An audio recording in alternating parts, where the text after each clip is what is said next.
Kita intro dulu.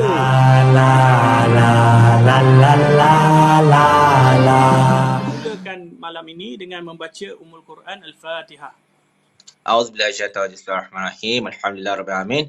Assalatu ar-rahmanir-rahim. Maliki yaumiddin. Iyyaka na'budu wa iyyaka nasta'in. Shiratal mustaqim. Shiratal ladzina an'amta 'alaihim ghairil maghdubi 'alaihim waladdallin. Baik, kita pergi terus kepada kita punya program malam ni. Ustaz Nusi, kami kenal Ustaz kan. Kami memang kenal Ustaz lah daripada UIA dulu dan sebagainya. Jadi ramai pengundi-pengundi yang mungkin masih lagi belum mengenali Ustaz secara detail. Kita punya viewer malam ni pun mungkin akan tanya, siapa Ustaz Nusi ni? Apa background dia kan? Ustaz ke kan? Jadi kita nak Ustaz cerita, sebab kita rasa Ustaz ni package yang terbaik, seorang yang boleh beri kuliah agama, ada law background daripada undang-undang. Jadi kita nak Ustaz cerita sikit background dan juga secara ringkas lah supaya kita punya viewer boleh dapat maklumat ni. Silakan. Sebelum tu, hidup Icol. Hidup Icol. Alright, sila. Icol juga ke? Tak, saya engineering. Okey, Assalamualaikum warahmatullahi wabarakatuh. Nama saya Nushi. 5 huruf. Tapi kalau menyebabkan nak sebut Nun Sod Haya tu susah, Nushi pun tak apalah. Yang penting undi N24 Nushi untuk N24 sebenarnya. Okey. Saya dari sudut latar belakang ramai orang tanya, Ustaz, tak nyesal ke masuk dunia politik? Dah elok-elok jadi pensyarah. Dan memang sejujurnya sebagai anak kepada seorang profesor di universiti, mestilah bapa nak melorongkan anak tu jadi lebih baik pada dia. Dan saya memang ada cita-cita ke arah itu. Cuma 2018 akhirnya saya diminta untuk bertanding. Masa tu N26 Sungai Ramal. Maka di situlah bermula saya mula terbabit secara langsung dengan politik. Dan bila dah mula bertanding di Malaysia ni, dia dah jadi macam penjenayah, kriminal lah.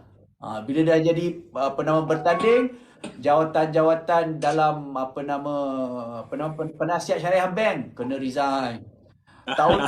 Tauliah Masjid Surau kena habis semua. Pancung habis Pancung habis. Habis semua dah kena, reda je. Allah ada. So satu demi satulah. Cuma Alhamdulillah pintu-pintu rezeki Allah tak pernah tertutup. Ada saja setakat ni ruang-ruang untuk kita terus bernafas. Walaupun dalam suhu ekonomi yang sangat tidak baik. Tapi Alhamdulillah kita masih terus survive. Buat kerja-kerja yang kita boleh buat. Itulah nak kata Alhamdulillah pengalaman jadi pensyarah. UIA 2001 sampai 2010. Kemudian di Quiz College Universiti Islam Antarabangsa Selangor. Sejak 2011 sampai 2018. At the same time, bila dah jadi pensyarah ni, kita dijemput untuk menjadi panel syariah, nasihat syariah bank. Kita dijemput sebagai trainer, motivator untuk JAIS, MAIS, apa bagai. Termasuklah, Alhamdulillah, kalau siapa rajin follow kartun kanak-kanak Omar dan Hana, tu pun antara air tangan Ana dengan Ustaz Don lah masa tu, buat jadi sebagai syariah consultant. Dalam masa sama, dari sudut kemasyarakatan, Alhamdulillah diberi kepercayaan sebagai pengerusi Persatuan Penduduk Bandar Seri Putra. Bandar Seri Putra ni kalau alamat Bangi, kalau ikut Don memang dah bawah Semenyih. So saya duduk di Bandar Seri Putra since 2004. Sampailah sekarang, Alhamdulillah almost 20 years. Dan Alhamdulillah di dalam masa sama saya pernah diberi taklifan sebagai ahli majlis MPKJ. Alhamdulillah memudahkanlah urusan kita kenal pihak berkuasa tempatan untuk kerja-kerja kemasyarakatan. Itulah secara ringkas latar belakang. Okey, Ustaz Nushi. Basically-nya ramai orang ingat orang pastikan banyak orang luar bertanding dekat kawasan luar sebagainya kan. Tapi saya boleh testamentkan kepada anda semua kat sini, Ustaz Nushi memang orang situ. Tadi pun disebutkan jadi ahli majlis untuk MPKJ kan, Majlis Pemandangan Kajang. Macam mana orang luar jadi area MPKJ bang? Tu masalahnya. Dan Ustaz Nushi pun bertanding dekat Sungai Ramal. Maknanya memang bertanding di sinilah. Bahkan kalau tak salah saya bertanding Parlimen Bangi Betul? Tidak. Don Sungai Ramal. Don Sungai Ramal Okey. Parlimen Bangi oleh kita tak masalah. Tapi itulah, kita cerita pasal Semenyih. Pasal Semenyih ni. Semenyih ni yang saya tahu Ustaz Nushi, masalah tu yang paling besar sekali Semenyih selain daripada masalah air, ada dua. Iaitu masalah banjir yang tiba-tiba datang, kan? Terutamanya kalau kawasan-kawasan dekat area Tesco, bawah sikit tu nak pergi Kerincing, itu memang kawasan hot lah tu, dekat kawasan apa nama yang bawah flyover tu, aku lupa nama dia dah, kan? And then kemudiannya satu lagi masalah semenyih ni ialah jam yang memang tahap mencarut 40 kali pun tak sampai rumah lagi masalahnya, kan? Dan selain daripada dua masalah yang saya yakin Ustaz Nuzhi memang dah mahir, dah faham sangat, kan? Dah masak sangat.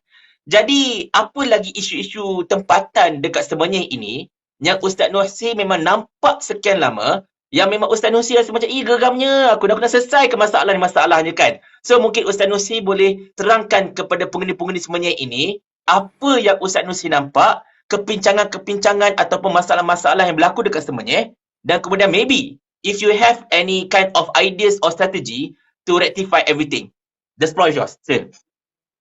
Okey, terima kasih Papa Berry. Sebenarnya Papa Berry telah menjawab almost 60% daripada soalan tu. Okey, air, isu banjir, isu infra lah pasal jalan. Kalau dari sudut semua tu, yang banjir ketika masanya, air pun ketika-ketikanya. Tetapi kalau cakap tentang akses ataupun jalan raya, itu memang hari-hari. Satu cabaran yang sangat besar. Cuma kalau saya tengok dari sudut overall Semenyih yang ada hampir 100,000 pengundi tau. 93. Ui, ramai. Ramai. Tempat lain dah jadi parlimen dah ni. Tapi dia menarik sebab dia consist of ada urban, semi-urban dan ada kampung tradisi. Yang ni perlukan kepada satu bentuk pembangunan yang seimbang dari sudut infranya tanpa mengenepikan, maknanya menjaga identiti kampung tradisi yang sebenarnya sangat cantik. Tu nak kata kalau sudut isu, saya tengok juga antara benda yang saya tengok lah, antara cabaran ialah biasanya bila saya turun banyak isu-isu yang akan diadres kepada MPKJ. Sebagai orang yang pernah duduk terlibat sebagai ahli majlis, antara cabarannya ialah to be fair lah dengan pihak MPKJ sebenarnya kena cover satu ruang ataupun kawasan yang sangat luas. At the same time, numbers of population yang tinggi. Dia bukan sikit-sikit punya orang. Sebab tu tidak mudah sejujurnya untuk MPKJ nak handle tu. Cuma itulah kita kata antara isu lah. Sebab saya pun pernah berpengalaman duduk dekat pejabat Menteri Agama. Pernah jadi pegawai tugas-tugas khas kepada Timbalan Menteri Agama Datuk Ahmad Marzuk, dan saya pernah menjadi pegawai tugas-tugas khas kanan kepada Menteri Agama Ustaz Idris Ahmad. Antara isu-isu yang biasalah saya tengok yang boleh kita tambah baik adalah bagaimana nak sinergi, macam mana nak synchronize antara bidang tugas federal dengan state. Tu benda-bendanya. Isu jalan ke, isu longkang ke, isu infra ni, itu antara benda-bendanya. Kalau boleh duduk sekali dan ada kerjasama yang sepadu, banyak sebenarnya isu-isu itu boleh diselaras dan diselesaikan.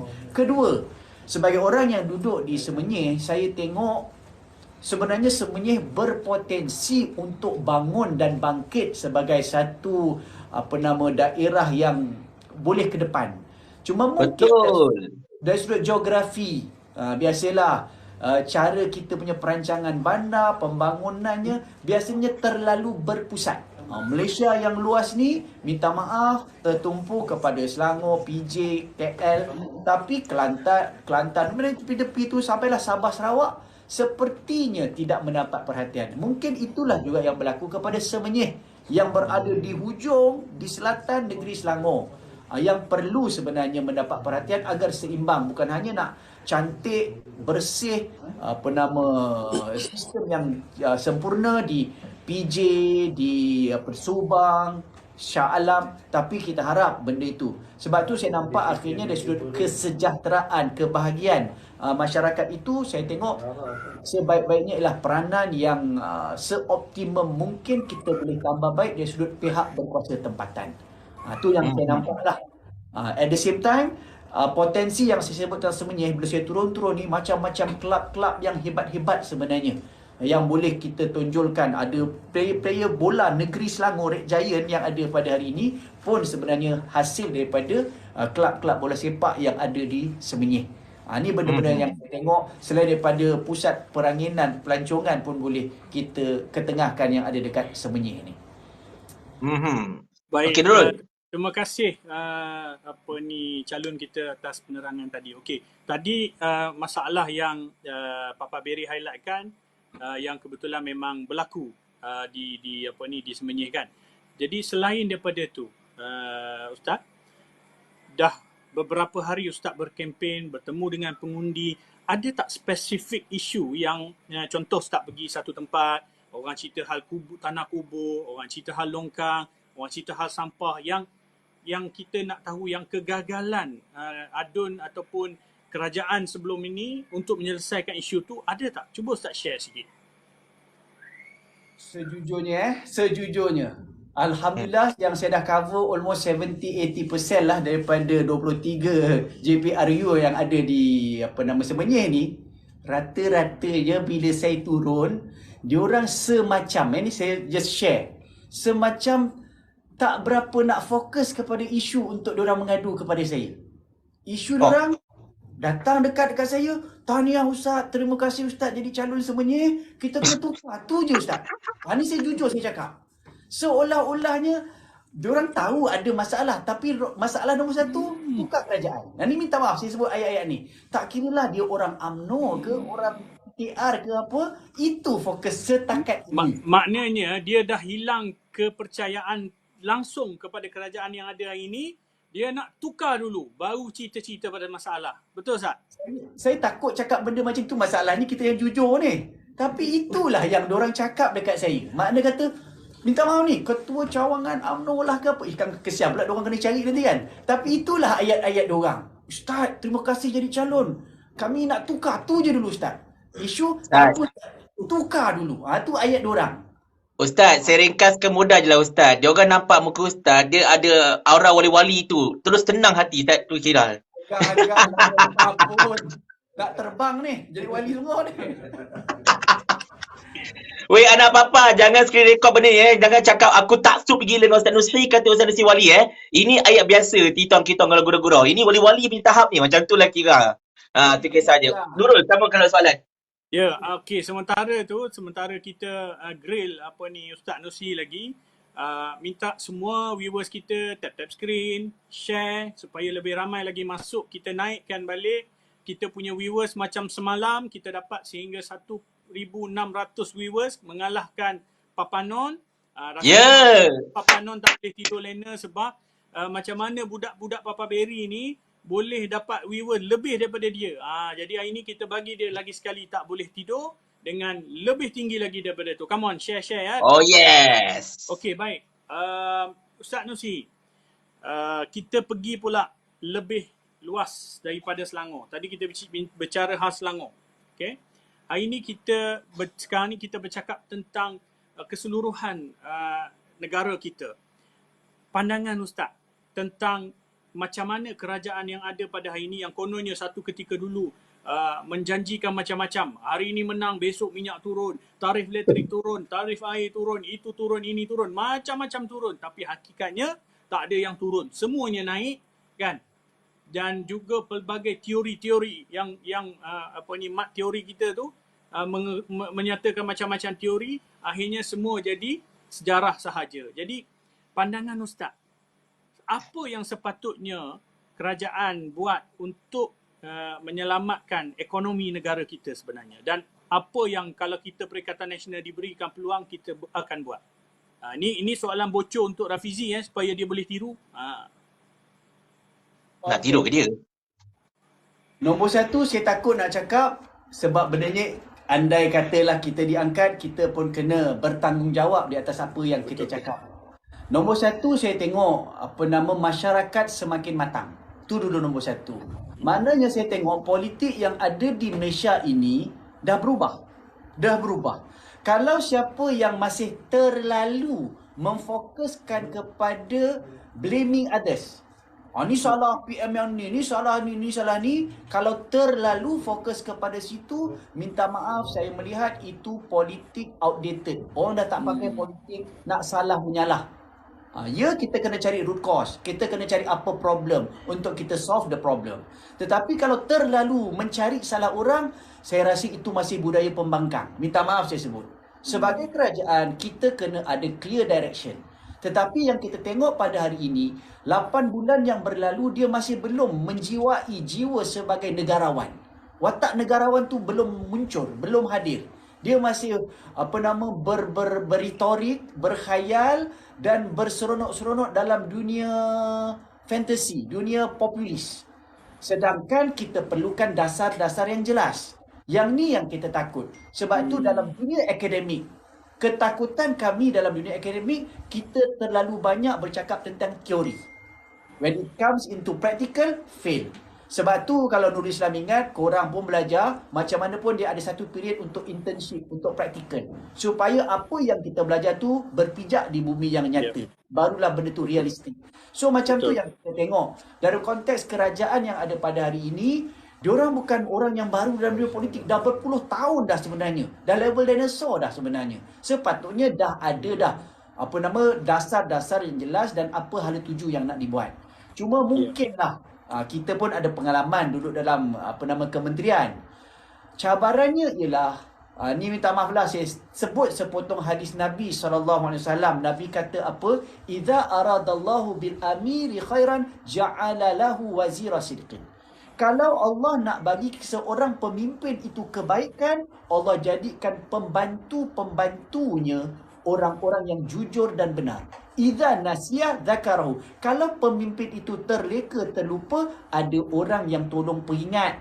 Yang ni saya tak jumpa ada orang yang betul-betul mampu memperingat.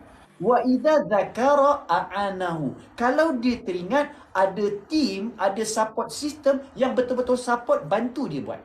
Ini pun saya tak jumpa. Madani dah lama sebut tapi tak serius. Macam tak ada konten.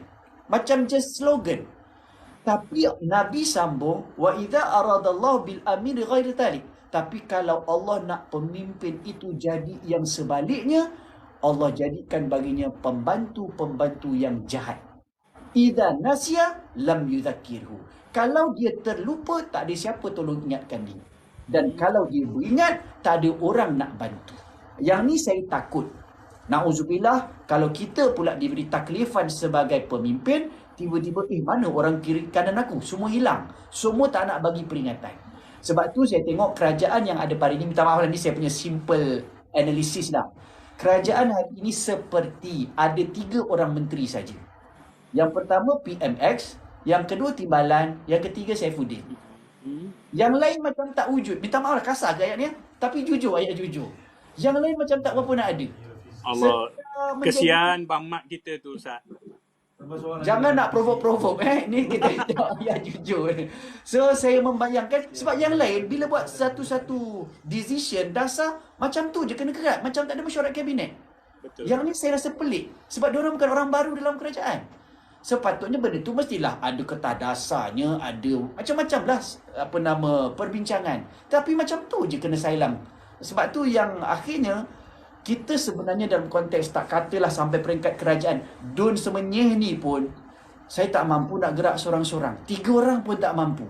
Memang kena seluruh. Dan ini politik yang kita nak. Semua rasa bertanggungjawab. Bukan setakat seronok. Naik, menang. Menang. Takbir. Allah Akbar. Dah menang. Pandai-pandai engkau lah kau YB. Saya harap politik kita tu. Kita harap engkau naikkan dia. Engkau calonkan dia. Sampai ke sudah, kita kena bantu sama-sama. Macam tu lah yang kita harapkan. Sebab tu saya tengok, minta maaf, kerajaan yang ada pada hari ini, dia belum nampak clear direction nak bawa ke mana dan tidak ada satu keputusan ataupun tindakan yang tuntas yang betul-betul nak cuba solve the problem. Okey, Ustaz, sebelum kita bagi peluang pada Iqman tu bertanya soalan, Iman nanti kau tanya ya. Saya ada 2 soalan tu Ustaz, tapi saya nak tanya salah satu terlebih dahulu. Ada satu soalan yang agak ringan, ada soalan yang sangat berat. Ustaz pilih mana? Ikutlah, lasah je dah, tak sedar diri dah. Okey, saya terus nak tanya Ustaz soalan yang agak berat. Yang ringan ni hujung-hujung nanti. Iaitu saya mengambil pengalaman Ustaz sebagai seorang pensyarah di bahagian undang-undang dan juga merupakan seorang yang merupakan produk iCall yang macam mana kita tahu merupakan pembekal utama mereka yang berada dekat Luham dan Juham pada ketika ini dalam PAS kan. Mungkin Ustaz, saya tidak tahu. Kalau Ustaz boleh jawab tak apa, kalau tak jawab tak apa, tak masalah. Ini just saya tanya sama ada Ustaz tahu ataupun tidak perkara ini. Berkenaan dengan sekarang ini sedang ada ura-ura untuk kerajaan Malaysia melaksanakan basic doctrine structure, BDS. Basic doctrine structure di mana basic doctrine structure ini antara lain apa-apa sahaja benda-benda berkaitan dengan perlembagaan whatsoever, dia kena ada satu struktur asas, dan struktur asas ini atas dasar semak dan imbang akan ditentukan oleh mahkamah. Dan dalam kes ini secara asasnya seolah-olah macam mahkamah ini sangat-sangat power sehingga boleh menentukan apa yang patut ada perlembagaan, pindaan itu akan terima atau tidak. Sebagai contoh, ini contoh mudah. Katalah kita berjaya meminda Akta 355. Ini contoh Katalah kita berjaya meminda Akta 355. Tengok-tengok mahkamah, sebab ada orang cabar benda itu pergi ke mahkamah, mahkamah pun bersidang dan mendapati bahawa peningkatan Akta 355 ini melanggar struktur asas yang sepatutnya ada dalam kerangka perlembagaan negara kita ini, maka mahkamah boleh overrule pindaan Akta 355 itu. Itu sefaham saya, seperti mana yang telah diterangkan oleh Yusuf Fadiza Yusof lah dan juga Loban Sharif.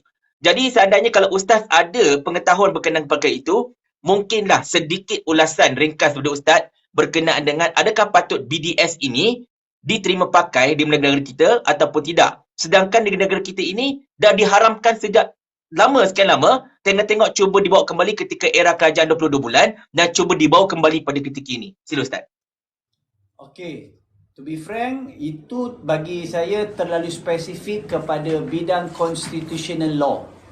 Yang tu kalau zaman saya jadi lecturer dulu, itulah bidang Prof Aziz Bari, kalau sekarang Farid Sufian dan mereka Kak Syam Rohayu. Ni watak-watak constitutional law, basic structure doctrine tu. Sedangkan saya, to be frank, saya sebut tadi, saya Department of Islamic Law, lebih kepada Islamic atau Syariah punya bahagian. Cuma secara asasnya, kalau boleh saya bawa aspirasi UIA, di situlah antara cita-cita yang dibawa oleh almarhum Profesor Tan Sri Ahmad Ibrahim. Ustaz sangkut ke apa? Oh, sangkut lah. Ustaz sangkut dah pula. Aku tanya soalan berat tu sangkut. Kau asam betul. Menyesal pula kita soalan berat. Okey, Ustaz dah kembali. Ustaz dah kembali. Okay, boleh proceed Ustaz. Boleh proceed.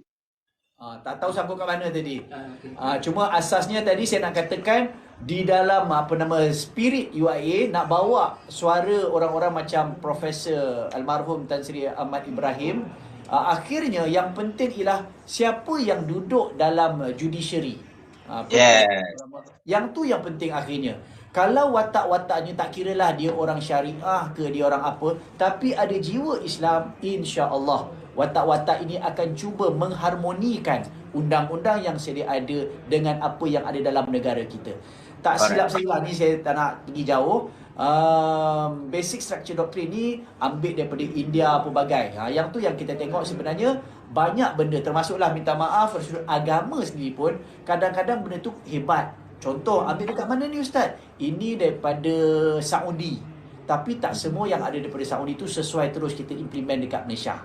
Yang tu akan perlukan kepada kebijaksanaan. Itulah yang kata wisdom tu. So kita pun melihat perkara ini sejujurnya bukan bidang saya. Saya rasa yang tu baik saya tidak menjawab sebab saya takut memandai-mandai. Minta maaf. Okey, faham. Sebelum saya dah serahkan pada Ikman, ada saya tengok anak papa kat sini kata Ustaz Nuzhi tidak menjawab soalan saya. Sebenarnya saya bertanya soalan ini pun tanpa sebarang pengharapan Ustaz Nuzhi dapat menjawab dengan sepenuhnya. Sebab macam mana doktor lah contohnya kan. Engkau nak tanya pasal kes kanak-kanak kepada pakar bedah, tak jadi. Engkau nak tanya pasal gout kepada pakar sakit puan pun tak jadi. Sama juga macam pengamalan law. Macam disebutkan oleh Ustaz Nuzhi tadi, beliau lebih kepada Islamic law.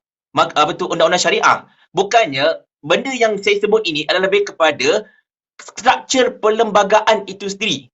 Struktur perlembagaan, kerangka penghakiman yang sangat-sangat besar. Sebab kalau ikut pandangan peribadi saya, benda ini seolah macam hendak melanggar separation of power dekat negara ini. Itu pada pandangan saya lah. Tetapi of course saya cuba merujuk kepada pakar-pakar yang lebih faham tentang perlembagaan macam Profesor Syam Rohayu sebagainya kan. Mereka juga bersetuju dengan apa yang saya cakap, iaitu berlaku pelanggaran orang kata apa, separation of power ini. Tetapi saya sangat-sangat memuji sebenarnya apa yang Ustaz cuba lakukan kat sini, iaitu nombor satunya Ustaz tidak, jump out of your orang kata apa, shoes secara asasnya. Kan? Ini merupakan satu sikap tawaduk orang berilmu lah sebenarnya. Sebab dia berbeza menjawab soalan dengan mengulas tentang satu isu. Mengulas ni siapa-siapa boleh ulas. Macam saya boleh ulas apa saja isu. Tetapi untuk menjawab secara spesifik, ianya memerlukan orang yang berada dalam bidang tersebut untuk menjawabnya. Jadi saya puji sangat-sangat Ustaz dan nampak sangat Ustaz merupakan seorang yang sangat-sangat tawaduk dengan ilmu. Saya puji lebih-lebih Ustaz, nasi saja saya claim. Nasi ayam ke apa-apa ke insyaAllah. Dan juga Ustaz cuba untuk membawa satu kerangka, iaitu kita cuba untuk memasukkan orang-orang yang orang kata apa, cerah Islamnya, cerah sinar Islamnya dalam diri. Sebab anda kata kalau BDS ini diamalkan dekat Malaysia pun, sekurang-kurangnya dekat bahagian kehakiman itulah mereka yang mesra kepada Islam. Mereka yang faham tentang Islam. Maka BDS itu akan tetap mengikut kerangka Islam seperti mana yang sepatutnya. Itu yang sebenarnya Ustaz Nusri cuba jawab. Terima kasih Ustaz atas jawapan yang saya kira walaupun jawapan selamat, tetapi sebenarnya menepati sedikit apa yang saya mahukan. Tahniah kepada Ustaz Nusri. Ini bukan tahniah bodek tapi tahniah betul. Sebagai seorang pengulas politik, aku kena cakap terang-terang kat sini. Ikhman, if you have a question to Ustaz. Saya nak tanya. Tambah sikit. Tanya, tambah. Minta maaf, saya rasa kita kena bawa budaya politik baru. Bukan politik semua benda kita nak jawab. Dan mungkin Papa Berry lebih kurang sezaman dengan saya. Zaman kita dulu ada satu majalah nama dia Gila-Gila. Dan dia Ya, betul. Profesor serba tahu. Saya rasa politik zaman sekarang dah tak boleh pakai politik profesor serba tahu. Semua benda kau nak jawab. So bagi saya, kalau ada benda itu kepada orang yang selayaknya, tolong respect pada orangnya. Daripada kita memandai-mandai, merosakkan habis benda yang simple. Wallahualam. Terbaik Ustaz, terbaik. Dan tambah sikit Ustaz. Dekat kerajaan kita pula ada profesor serba tak tahu tapi buat tahu. Itu masalah dia. Ikhman, sila. Okey, Ustaz Nushi, di Semenyih lah, tak silap saya Semenyih ni di bawah Parlimen Bangi. Betul Hulu Langat. Hulu Langat. Okey, sorry Hulu Langat.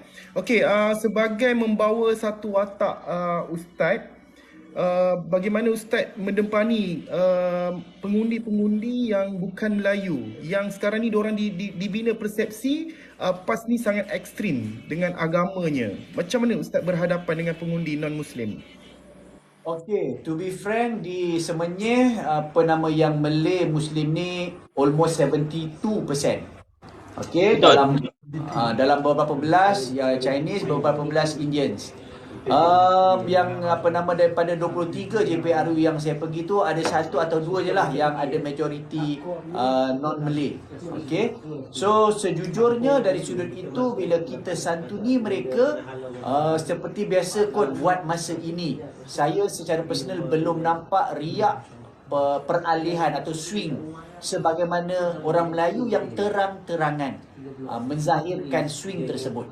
Ada pun yang non-Malay, setakat ni kita jumpa macam tadi, tak ada isu, tak ada apa-apa nak dibangkitkan, sekadar senyum-senyum, sekadar orang kata apa, okey penerimaannya. Dia tidak terus, kalau dulu muka ketat terus, nampak muka kita macam kita ekstrim sungguh lah zaman itu 2018 PRU 14. Yang ni at least lah muka dia okey, gitu, okey, dia tak ada masalah apa. Kita pakai cap ke, kita pakai kopiah, benda tu dah tak jadi isu. Tetapi bagaimana nak bangkit isu, setakat ni belum lagi berbangkit apa-apa isu. Cuma setakat ni alhamdulillah kita menggerakkan sahabat-sahabat kita yang di HPP, yang bekas-bekas PKR, sebab dekat Hulu Langat ni PKR-nya didominasi oleh bangsa India. So mereka yang kecewa dengan PKR sekarang ni pun antara menjadi penggerak kepada Perikatan Nasional. So mereka banyak buat kerja-kerja yang groundwork. Kita yang orang kata apa, tidak begitu mahir berbahasa mereka, lebih kepada menyantuni saja. So secara asas jawapan yang boleh saya berikan, saya belum dapat satu, kalau kata bahasa culaan tu, ABC tu belum nampak lagi. Dia masih surface saja. Yang boleh saya respon setakat ni. Dia Ustaz, laporan beberapa portal tadi yang saya baca, 20% pengundi Cina yang pada PRU lepas mengundi DAP dan PH telah membuat keputusan untuk mengalihkan sokongan kepada Perikatan Nasional atau tidak mengundi. Maknanya dia dah kecewa dengan Pakatan Harapan. Kebetulan saya ceramah di Sungai Limau sebentar tadi, Dun Sungai Panjang yang ada pengundi Cina. Saya dimaklumkan oleh calon di sini, perbezaan ketika PRU14 dulu dia jadi calon dengan penerimaan pengundi Cina sekarang. Dia merasai perbezaan dia, Ustaz. Jadi sama dengan apa yang Ustaz sebut.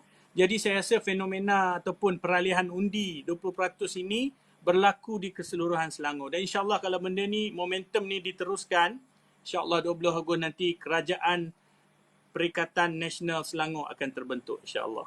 Allah. Baik, Ustaz. Saya tanya soalan pula. Giliran saya nak tanya tentang manifesto.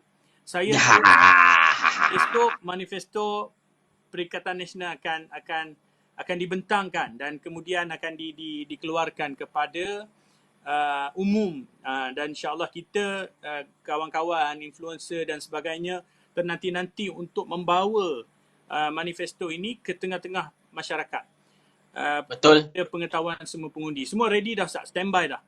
Baik, kita komen sikit tentang manifesto Pakatan Harapan yang dikeluarkan, Pakatan Harapan Barisan Nasional ni, yang 5 tekad untuk 5 tahun. Kalau Ustaz tak keberatan, mungkin boleh komen keseluruhan secara ringkas. Tapi saya specifically, saya nak Ustaz komen tentang tekad yang kedua, iaitu berkaitan dengan agama sebagai cahaya dan inspirasi kehidupan bermaruah di Selangor. Saya agak merasakan bahawa manifesto ni belum dilancarkan pun telah menjadi satu produk mengencing rakyat. Sebab pada saya benda ni against apa yang berlaku di negeri Selangor pada hari ini. Sebagai contoh yang pertama, Ustaz, mereka sedang menyusahkan sekolah-sekolah agama yang berada di di shop lot, kan, macam seolah-olah nak menyusahkan lebih banyak sekolah-sekolah agama tertubuh di negeri Selangor. Dan yang kedua, peruntukan kepada JAIS yang didedahkan oleh YB Viral pada tahun 2022, bajet 2022, peruntukan kepada JAIS dikurangkan. Saya tak ingat numbers dia, tapi dikurangkan.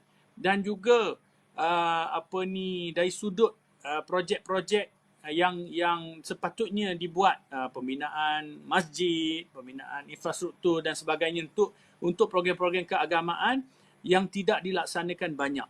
Jadi nampaklah item nombor 2 ni tidak selaras dengan tindakan mereka. Jadi apa pandangan Ustaz?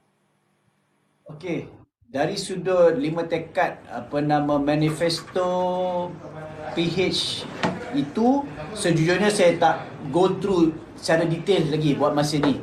Cuma berdasarkan apa yang saudara Nurul Islam sebut tadi, saya melihat isu tentang sekolah tadi, contoh. Kebetulan bila berbangkit isu macam sekatan larangan sekolah-sekolah agama persendirian untuk buka premis di shop lodge tadi tu, masa diorang buat persidangan, press conference apa bagai, saya turut hadir nak dengar sendiri suara mereka. Pada pandangan saya, inilah benda-bendanya yang menimbulkan persepsi di kalangan masyarakat. Benda simple, tapi kenapa dijadikan complicated? And again, saya dari sudut itu saya ada pandangan tersendiri. Dari sudut itu saya tidak melihat blame ataupun kesalahan ditumpukan kepada JAIS. Saya tidak melihat begitu. Di sini saya tengok campur tangan ataupun bidang kuasanya adalah di peringkat pihak berkuasa tempatan. Sebab orang yang meletakkan syarat tu. Setahu saya JAIS tak ada masalah. Sebab inilah yang kita harapkan dalam sebuah negara, dia ada complementing each other.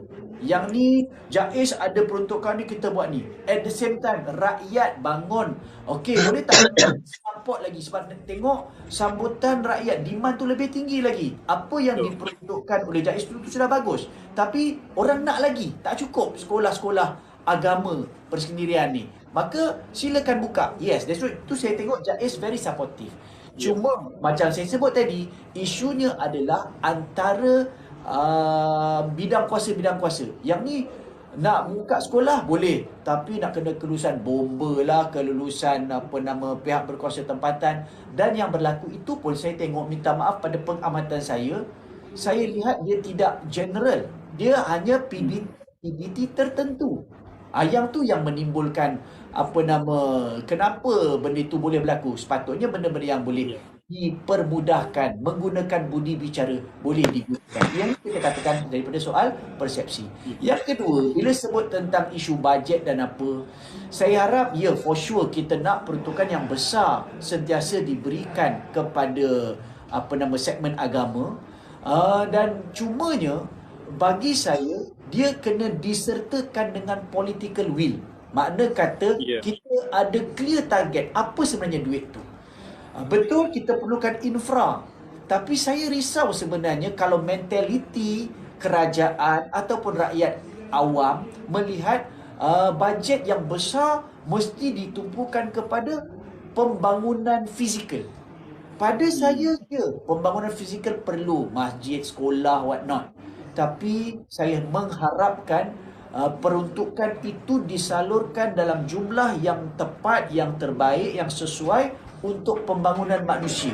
Istilahnya, kalau ada bangunan besar-besar yang atas nama Islam, tapi orang Islam tak mencintai ilmu, tak betul-betul serius nak bawa agama, saya takut akhirnya memang nama Islam tinggal Islam saja. Kita nak nama Nurul Islam itu memang orangnya betul-betul bersungguh bawa sinar Islam. Kita nak itu macam punya. Maknanya kata kita minta maaf lah kalau nak sekadar bangga bajet besar, pergi kat Pening pun boleh dapat banyak. Betul. Dia kalau cakap in terms of numbers. Cuma kita harap rakyat tidak terkeliru. Yes, kita nak numbers yang besar, amount yang besar.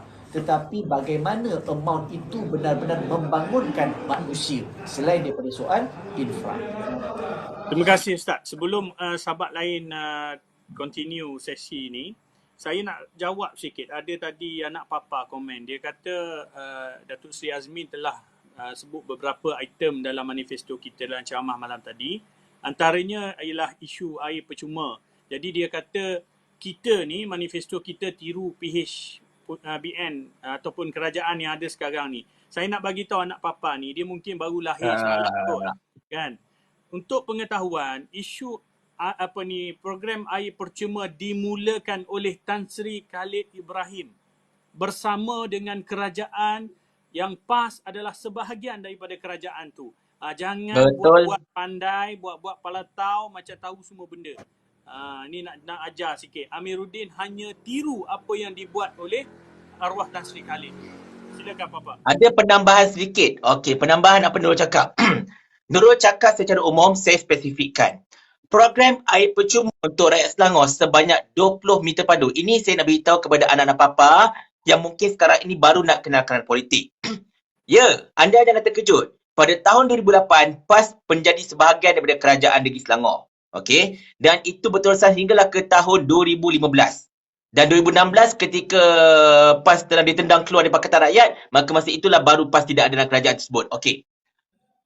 Kempen air percuma Selangor atau program air percuma Selangor free of charge 20 meter padu diberikan kepada seluruh rumah yang menggunakan meter individu. Okey, maknanya tak kira kau T20, M40, B40, tak kira lah kau ni apa-apa UB40 ke apa-apa, tak kisah, kan? Basically-nya air percuma ini akan diberikan kepada anda semua tak kira siapa pun. Itu diberikan pada bermula 1 Jun tahun 2008. Alright. Kemudian benda itu diteruskan oleh Azmin Ali ketika dia menjadi Menteri Besar menggantikan Tan Sri Khalid selepas langkah kajang yang kejang itu. Okey. Langkah kajang ini pula adalah untuk menaikkan Datuk Seri Anwar Ibrahim dengan orang kata cuba untuk menjatuhkan Tan Sri Khalid Ibrahim menerusi fitnah-fitnah yang telah dibawa tak lain tak bukan oleh Saifuddin Nasution sampai dia kalah dekat mahkamah, sampai dia kena minta maaf. Masa itu. Tapi anak Papa Spin masa itu dia kata, oh, Khalid Ibrahim pun minta maaf juga. Padahal dia minta maaf sebelum Hari Raya. Itu masalah dia. Okey. Dan kemudiannya, Azmin meneruskan apa yang Tan Sri Khalid buat, iaitu air percuma 20 meter padu. Dan Azmin telah menambahkan perkhidmatan bas Smart Selangor, iaitu bas percuma yang korang ada sekarang tengah guna sekarang ni. Okey. Tetapi datang Amiruddin selepas menang PRU yang ke-14, dia dapat negeri Selangor, dia jadi Menteri Besar, dia kekalkan Selangor pada ketika itu. Pada 1 Mei tahun 2020, Kerajaan Negeri Selangor telah menghentikan program air percuma 20 meter padu kepada seluruh rakyat Selangor ditukarkan dengan skim bekalan air ihsan, iaitu satu skim yang hanya menyumpukan kepada golongan sasar sahaja. Tak semua dapat mudah dan benda itu kena minta. Okey. Dan kemudiannya yang kelakarnya Ustaz Nursi boleh press dengan benda ini. Cakap dengan Nazri, Tuan Azan. Bagi kita lagi 10 minit. Cakap dengan Nazri 10 minit lagi. Tu dia. Yang kelakarnya 650,000 akaun. 650,000 akaun yang layak untuk dapat air percuma itu sebab dia golongan sasar. Tapi yang memohon cumalah 47% sahaja. Benda ini saya dah perincikan dalam video saya yang terkini. Besok pagi aku post. Kau tengok kat situ, kau menjawablah. Dan saya nak tambah satu soalan kepada Ustaz Nusri. Soalan tambahan pada ulama Islam punya hal pasal hal ehwal agama Islam tu kan. Saya rasa Ustaz Nusri pun tahu peruntukan untuk JAIS oleh kerajaan Amiruddin telah berkurangan berbanding zaman Azmin Ali. Padahal bilangan rakyat Selangor makin ramai. Bilangan umat Islam dalam Selangor makin ramai. Jadi pada pandangan Ustaz Nusri, patut atau tidak Amiruddin ini memotong peruntukan untuk JAIS ini dengan begitu banyak sekali berbanding dengan zaman Azmin Ali. Sila. Okey. Saya kira ni yang terakhir kot, antara yang terakhir lagi nak landing dah. Untuk saya Ya, lah. betul. Teruskan nak Kiamulan, minta maaf saya terpaksa. Cuba sikit lah betul. Okey.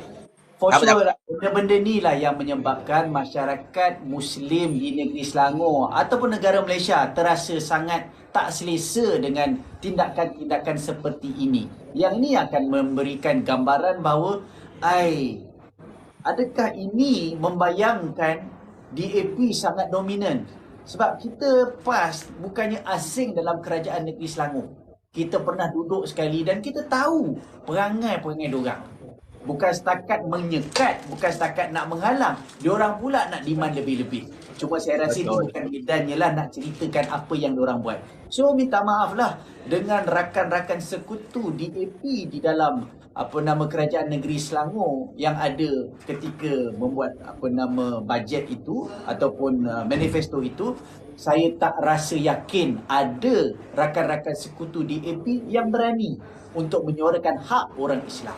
Yang ni membezakan kita dengan Perikatan Nasional. Ataupun bagaimana kita berkawan dengan mana-mana parti-parti yang lain.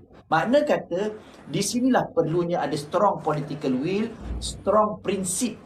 Kita perlukan bila nak buat perkara-perkara tersebut. Ini melambangkan sejauh mana kekuatan, kestabilan orang-orang Islam yang berada di dalam Pakatan Harapan Negeri Selangor. Ini yang saya punya pandangan.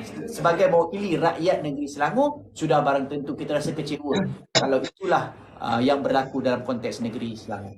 Baik, terima kasih Ustaz Nusri. Yang terakhir, kita kata kata-kata akhir kepada para pengundi, para viewers kita malam ni. Silakan. Okey.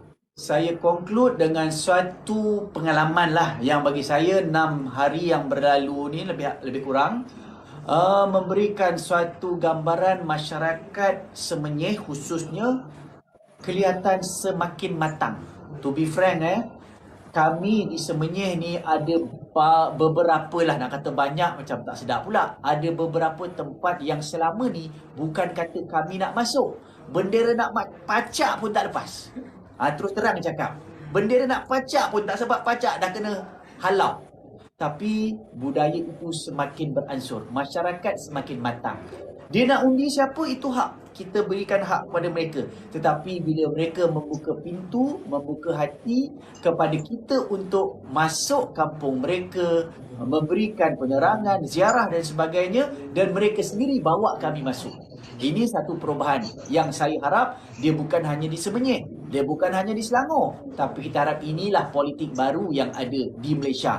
Masyarakat melihat politik bukan tempat untuk bergaduh. politik bukan tempat untuk berbenci, tetapi politik adalah medan untuk tawar-menawar. Siapa yang mampu memberikan tawaran dan solution yang terbaik kepada masyarakat, itu menjadi pilihan. Tapi for sure, tawaran-tawaran itu adalah yang doable, yang praktikal, yang boleh dilaksanakan dengan sebaik mungkin. Sebab itu bagi kami di peringkat Semenyih, kami memang menawarkan politik damai, politik kasih sayang, politik dakwah, politik amar makruf nahi mungkar. Bukan kita tolak tepi politik kebencian, dendam, dengki, marah. Sebab apa? Nabi kan tunjukkan kepada kita politik Nabi, politik penyatuan ummah. Sebab itu dengan kekuatan yang ada di negara Malaysia, di negeri Selangor, bila masyarakat majoritinya bangsanya adalah Melayu Islam, yang ni kita harap nombor satu, satukan, binakan kekuatan ini, tautkan kembali. Minta maaf tak kira lah UMNO ke, Bersatu ke, PKR ke, DAP ke, PAN ke, PAS. Mudah-mudahan yang ni kita cuba rapatkan dulu dengan kekuatan Islam, kita satukan dulu. Mudah-mudahan perlahan-lahan, at the same time kita usahakan yang bukan Melayu, yang bukan Islam pun dapat kita satukan. Akhirnya sama-sama kita bangunkan. Cukup-cukuplah politik kau naik, aku lawan. Aku naik, kau lawan. Cuba kita bawa budaya politik yang lebih maju, yang lebih madani. Kita sama-sama support each other, bangunkan negeri, bangunkan negara yang sama-sama kita kasih. Mungkin nampak agak terlalu ideal, tapi saya percaya benda itu tak mustahil sebab Nabi pernah buat. Wallahualam, terima kasih semua. Assalamualaikum warahmatullahi wabarakatuh. Waalaikumsalam warahmatullahi. Iqbal, kata-kata terakhir. Iqbal. Terima kasih. Terima kasih kepada Ustaz Nuzhi. Terima kasih bersama dengan kita pada hari ini. Terima kasih kerana membawa satu jenis politik baru, politik matang. Yang ni yang kita lama kita impikan, dan alhamdulillah hari ini dengan calon muda seperti Ustaz Nuzhi, kita dapat lihat perkembangan yang baik seperti ini. Dan insyaAllah 12 Ogos jangan lupa calon nombor 2 N24 Semenyih, Ustaz Nuzhi. Dan saya serahkan pada Ikman sebelum penutup oleh Papa Berry. Okey, saya tak ada apalah, saya nak ucapkan terima kasih dan saya mendoakan semoga kemenangan menjadi peringkat nasional ni menjadi kemenangan untuk negeri Selangor ni lah, termasuk di Don Sungai Tua lah, lawan menteri besar kat sini, Ustaz Nuzhi di sini. InsyaAllah kita sama-sama doa lah, kita minta doa daripada ulama juga, insyaAllah. Itu saja. Alright, Nurul Islam, sila. Dah habis. Dah, okey aku pula Okey, pada apa-apa pun terima kasih kepada Ustaz Nuzhi. Terima kasih kerana meluangkan masa walaupun penat ceramah kelompok ni, tapi orang politik ni banyak bercakap masalahnya kan. Biasalah tu. Dan semoga berjaya dan insya-Allah saya harap bila kita jumpa lagi, basically-nya saya nak Ustaz Nuzhi menjadi adun sebenarnya. Dan di mana pada ketika itu insya-Allah kita akan datang juga untuk melawan Ustaz Nuzhi. Dan juga kita doakan all the best, siru ala barakatillah kepada Ustaz Nuzhi untuk menjalankan tanggungjawab yang bakal diamanahkan. InsyaAllah saya dah mengumumkan kasih tuan-tuan sekalian pada malam besok. Ni penting pada malam besok insyaAllah bertempat di Doubletree Hilton Section 7 Shah Alam. Pada pukul 8 malam akan diluncurkan Majlis Pelancaran Tawaran Perikatan Nasional Negeri Selangor. Di mana benda ini memang sangat ditunggu-tunggu. Macam Nurul Islam kata tadi, saya tunggu, dia tunggu, semua tengah tunggu. Dan insyaAllah manifesto ini kita harapkan dapat mencapai imajinasi dan aspirasi untuk rakyat insyaAllah. Sekali lagi terima kasih kepada Ustaz Nuzhi. Terima kasih pada Tuan Nazri yang susah payah untuk mengaturkan kita punya pertemuan pada malam ini. Terima kasih Nurul Islam yang orang kata apa betul semua balik daripada Sungai Panjang untuk bersama-sama kita. Terima kasih Iqman. Kalau kau nak kau datang Syarifah, aku lapar nak makan lepas ni. Dan insyaAllah sekali lagi kita doakan Ustaz Nuzhi minta maaf. Nombor berapa? 2. Okey, calon nombor 2, pastikan pengundi-pengundi dekat semuanya, tak kira kau dekat Rincing, tak kira kau dekat Beranang, tak kira kau dekat Eco Majestic, tak kira kau dekat Taman Tasik Suma, tak kira kau di mana-mana saja, undilah calon nombor 2 Al-Fadil Ustaz Nuzhi Mahfuz yang mewakili Perikatan Nasional. Semoga berjaya. Kita jumpa lagi akan datang. Malam ni aku tak stay, aku lapar. Bye-bye semua. Print screen. Papa Okey, print screen. Okey, jap. Angkat tangan siapa yang nak lawan Angna Ibrahim. Nombor 2, nombor 2. Nombor 2 dulu. Nombor dua. Sanusi, nombor 2. Okey, print screen. Okey, now Sanusi. Angkat tangan siapa nak lawan anak Ibrahim. Itulah dia. Angkat tangan semua, angkat tangan. Bagi anak papa panas. Alright.